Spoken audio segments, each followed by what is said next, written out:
Вчерашната петролна паника во источниот регион била непотребна и предизвикана од класично воено профитерство, изјави денеска премиерот Димитар Ковачевски. Да упатам апел до трговците со нафтени деривати. Не смеат да ги ограничуваат количините кои што ги продаваат на бензинските пумпи.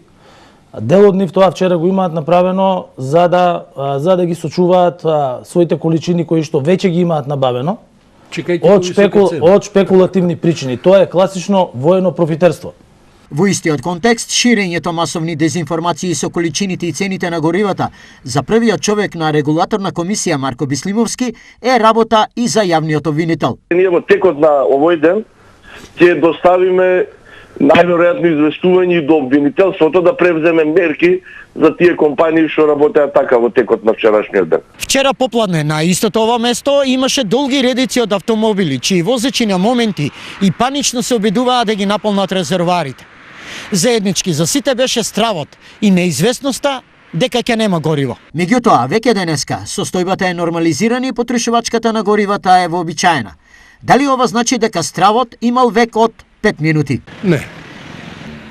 Моментално не, од сум го минал тоа. Разбираш, треба да биде стабилно со државите други, нашата е стабилна и треба да биде како што треба.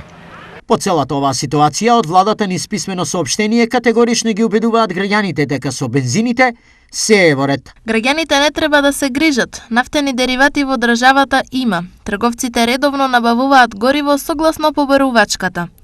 Апелираме дел од трговците на мало со нафтени деривати да не ја ограничуваат количината, односно сумата до која го продаваат горивото што се точи во автомобилите, а потрошувачите да не чекаат во колони на бензинските пумпи и да не прават залихи од гориво поради безбедносни причини. Стои во соопштението од владата.